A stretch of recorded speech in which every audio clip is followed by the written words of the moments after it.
There isn't anything I can do. Why waste my time when it won't matter? The system is rigged. I could list more. Why nots? But in reality, you do matter. You do count. How else do you think all this stuff you are against happens? Spoiler alert. It doesn't happen on its own. It happens because the people that do believe or want that agenda go out and work for it while you sit around and complain and say, "That's not what I wanted." So we will list 5 things that you can do. That will make a difference.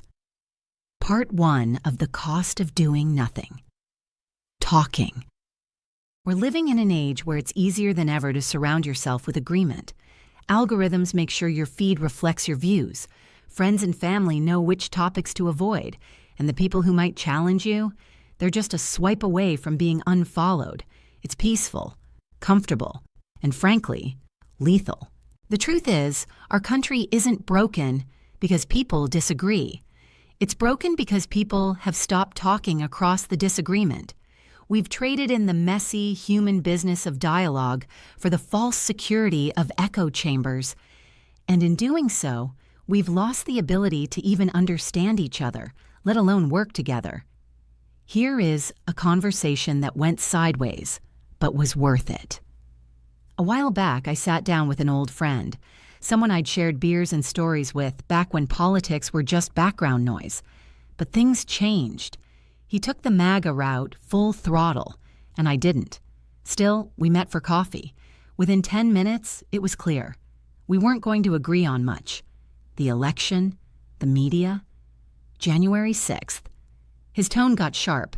Mine probably did too. At one point, he said something I thought was completely nuts, and I told him so. It could have ended right there. But we kept going. I stopped trying to win.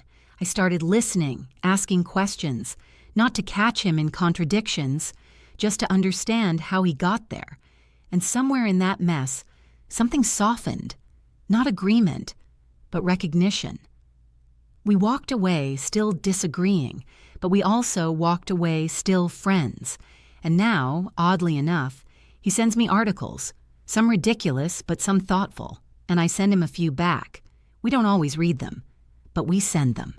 That matters. Why this matters? If we don't start rebuilding the muscle of uncomfortable conversation, we're going to keep drifting into camps that don't see each other as human anymore. And once that happens, once people stop being neighbors and become enemies, history tells us what comes next. You don't have to agree. You don't have to convince anyone. But you do have to be brave enough to talk. That's how democracy survives. Not in the yelling, but in the listening. Don't flinch. Part 2 of The Cost of Doing Nothing. Show up locally. The people who actually control your life aren't on TV. You can rage all day about the president, Congress, or that guy on cable news. But the truth is, your everyday quality of life is shaped far more by people whose names you don't know. Yet. We're talking about the local school board deciding what your kids read. The zoning commission deciding if a big box store goes up on your corner. The water district deciding what you drink. The county clerk deciding how, or whether, your vote counts. These aren't glamorous offices. Most don't get debates. Few attract press. Often no one even runs against them.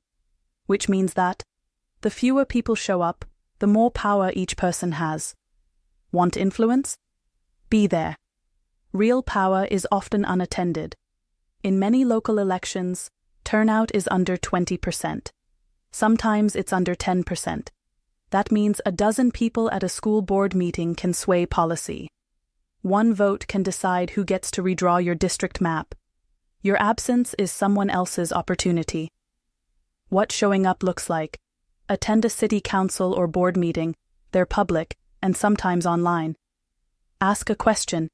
You don't need a soapbox, just curiosity. Vote in the boring elections. They're where the rules are written. Volunteer for a committee or advisory group. You don't need experience, just the willingness to listen and help. Remember this.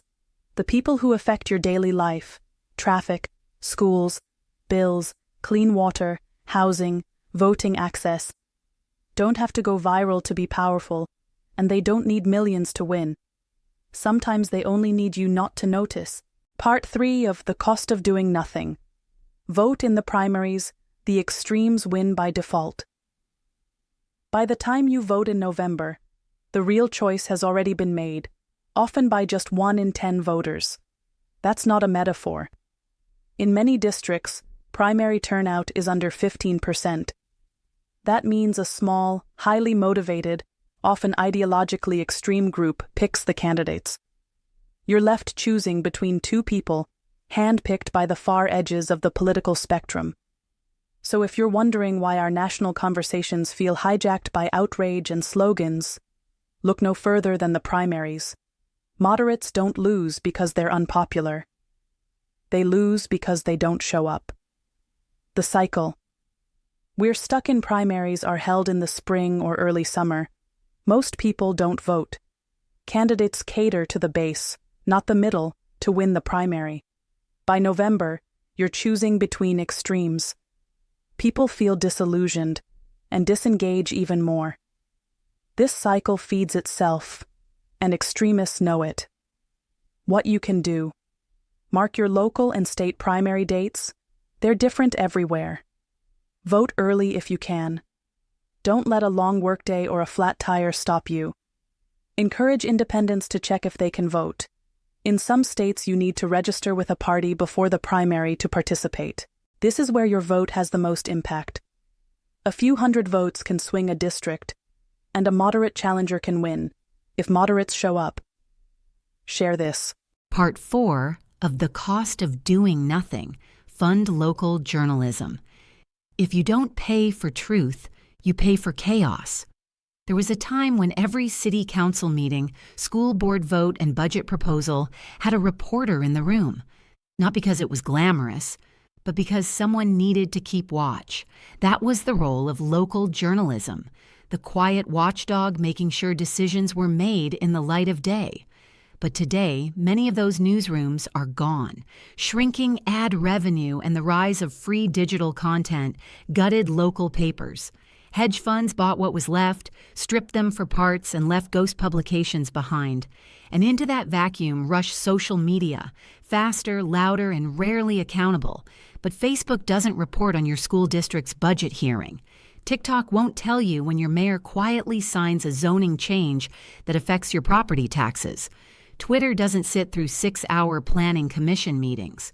When no one is watching, the powerful get reckless. Corruption grows in the dark, misinformation fills the void, and democracy starts to wobble. If we want to keep self-government intact, we need to fund the people who shine the light. Subscribe, donate, share real reporting. Local truth is not free, but the cost of losing it is far greater. Part 5 of The Cost of Doing Nothing. Volunteer for a cause, not a party. This is the most important one yet. Get out and sow something, and yes, we have done this ourselves. We have volunteered for Habitat for Humanity and Meals on Wheels.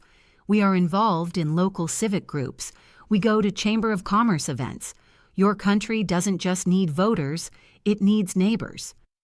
Political engagement doesn't stop at the ballot box, and it doesn't always wear a campaign button.